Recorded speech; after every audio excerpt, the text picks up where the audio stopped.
Right, let's take you back to our interview with the preview of the Democratic National Convention. We are now joined by SABC News correspondent Sherwin Bryce-Pease. Sherwin, good evening to you. I'm hoping the audio will be a lot better this time around. Perhaps let's start right at the beginning. We know that it's been literally less than a month since President Biden said he would no longer seek re-election, immediately after endorsing his Vice President Kamala Harris, who has successfully now managed to have the Democratic Party coalesce around her candidacy. Perhaps let's start off with you explaining what will be an offer over the next 4 days. Well, and Paul, this is very much an opportunity for the Democratic Party to lay out its policy positions and really contrast those policy positions with that of Donald Trump's Republican Party. You'll, of course, recall that last month we had the Republican National Convention in Milwaukee. And, of course, that was a celebration of Donald Trump's, recovery from a near assassination attempt. And a lot of people felt in America that the momentum was certainly behind the GOP at that opportunity. What the Democrats will lay out over the next 4 days are different themes, right? This will build over 4 days. Monday, Tuesday, Wednesday, and then Thursday will be essentially the coronation, the culmination of Kamala Harris's ascendancy to the top of this ticket. But let me just run through the different themes for you. On Monday, which is tonight, it'll be under the theme for the people. And of course, the headliner tonight will be the outgoing president, Joe Biden. Dr. Jill Biden, the First Lady, will speak. We will also have the opportunity, Paul, to hear from former U.S. Secretary of State and former First Lady, United States Senator Hillary Clinton, who, of course, famously came up so short in 2016, having made history as the first woman to lead a major party ticket in the United States into an election and coming up short against Donald Trump in that pivotal election in 2016. So it'll be very interesting to hear her views based on her experience as we now move towards the second nomination of a woman for a major political party in the United States in the name of Kamala Harris. So certainly a lot to look forward to tonight. On Tuesday, they'll talk about a bold vision for America. Headlining Tuesday night will be former President Barack Obama. We're told Senator Bernie Sanders will speak. Former First Lady Michelle Obama has been added to the rostrum, as will the second gentleman, Kamala Harris's husband, Doug Emhoff. On Wednesday night, it's under a theme called A Fight for Our Freedoms. The vice presidential nominee, Tim Walz, will be the headliner. Former President Bill Clinton will speak. Former Speaker Nancy Pelosi will also be among the speakers that night. And then, of course, on Thursday, under a theme for our future, Harris will formally and publicly accept the Democratic nomination for President of the United States. That's quite an exciting build-up. But while Biden has consistently lagged in the polls against Donald Trump, there's been a marked shift since Harris emerged as his replacement. What are the numbers saying, and how does a tight race shape an election like this? And Paul, I've lost your audio over there, but I think I got the gist of the question. Essentially, the polls have tightened. Harris certainly has a great deal of momentum behind her here. We see her pulling ahead nationally, but it's important for viewers to understand that the popular vote in the United States, I've lost my connection, the popular vote in the United States does not elect a United States president. We have an opaque system here called the Electoral College, and essentially that comes down to the Battleground states. And so the focus very much is going to be on a very tight race. And what that means is that the political rhetoric will sharpen, the personal attacks will sharpen. And this has already been evidenced in some of the rhetoric, the political rhetoric we are hearing from the Republican Party, no less from Donald Trump, as he spoke at a rally in Pennsylvania this weekend. Let's take a listen to the kinds of things Donald Trump is saying about his opponent here, Kamala Harris. Let's watch. As Harris continues to surge in the polls in what for now remains a tight contest against her Republican rival, former President Donald Trump, the DNC in Chicago will literally be her crowning achievement, becoming just the second woman and first black woman to be nominated to lead a major party ticket in the United States. It's about a recognition that, frankly, over the last several years, there's been this kind of perversion that has taken place, I think. Which is to suggest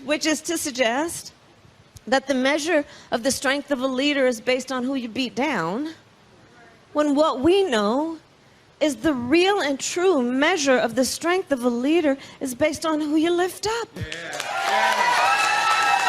That's what we see see as strength. We know what strength looks like. That's what strength looks like. Anybody who's about beating down other people is a coward. Include a who's who of Democratic Party politics. On Monday, under the theme For the People, President Biden and First Lady Dr. Jill Biden will headline, along with former presidential nominee Hillary Clinton. A bold vision for America's future will be Tuesday's theme, with speeches by former President Barack Obama and Second Gentleman Doug Emhoff. Wednesday's A Fight for Our Freedoms will see former President Bill Clinton speak and Governor Tim Walz accepting the nomination for Vice President, culminating in Thursday's big night under the theme For Our Future, when Harris makes her historic acceptance speech. Delegates here. It's, similarly unbelievable. I think it's something that speaks a lot about Vice President Harris is that she makes young people want to be involved. She really inspired so many folks to be here, and just being able to say that I am a young person here voting for her to be our president, it's such an honor. It's incredible, and I am so lucky that I am one of very few people from Washington State and from my congressional district that was chosen to represent us, and it's not something that I take lightly. And while this will be Harris's convention, it will also be an opportunity for Democrats to tip their hats to the Bidens as they pass on the baton to a younger generation of leadership. Folks, I have an incredible partner. The progress we made, she's going to make one hell of a president. I certainly love Joe. I think he's been a fantastic president. I believe that he has not gotten the full credit for the accomplishments he's done in office, but I also certainly understand the feeling that we now have with a new generation stepping forward.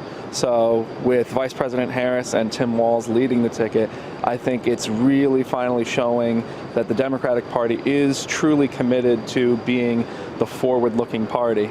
As a young Democrat, that really matters to me. Harris, you will sing, Palestine will be free. And while there will be much to celebrate inside the convention venue, protests outside are part of the tradition of political conventions in the United States, with the pro-Palestinian movement front and center this year. As critical that in a moment when working people are being squeezed by skyrocketing costs of living, that money not go to bomb children in Gaza. We're going to hit the streets, we're going to be pushing on all these messages, and also tying the message of ceasefire, the message of an arms embargo, to other progressive policies that people are going to be there demanding from the Democrats. We really see policy changes around Israel, not just words, not just lip service. As Democrats celebrate in Chicago, Donald Trump will seek to counter that narrative with a swing state blitz this week.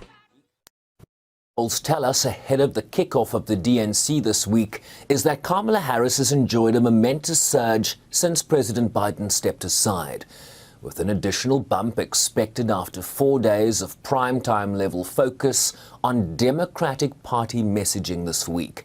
It will be a fitting and historic coronation for Harris that no one quite imagined just 29 days ago. And despite the whiplash the last few weeks have represented in American politics. Sherwin, Bryce-Pease, SABC News, New York.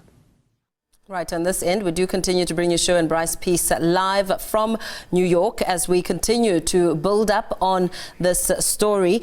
The new generation stepping forward, some positive momentum and support on the ground. Sherwin, while the focus will be on the Democrats this week, some analysts have already started talking about how the real work will essentially begin after the convention, just over 10 weeks until Election Day. Well, let's not lose sight of what the convention allows Democrats to achieve here. The focus essentially will be on them and poor. They'll have prime-time television networks across the spectrum focused on the various speeches. We've named some of the high-profile individuals that will be showing up at this convention, the likes of former Presidents Bill Clinton, Barack Obama, former First Lady Hillary Clinton, who, of course, came up short against the very Donald Trump that is running against Kamala Harris in that 2016 election. She will speak tonight. You'll hear from from the incumbent, current president, Joe Biden tonight.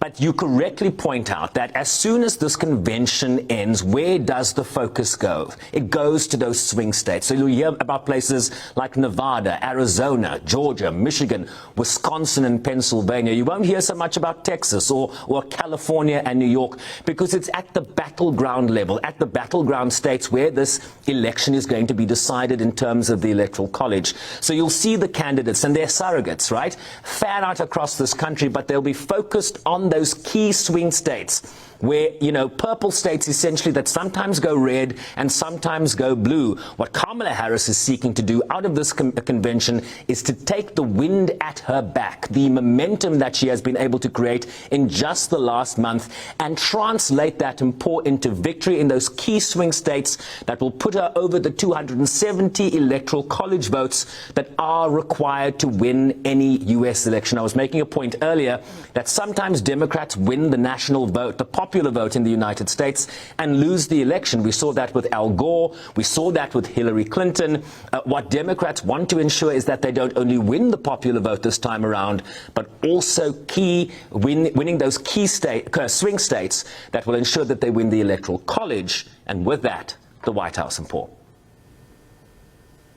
Very well, Sherwin, Bryce-Pease there giving us those live developments as he, of course, brings a preview of what can be expected as it all gets underway. Crunch time, of course, all eyes on the U.S.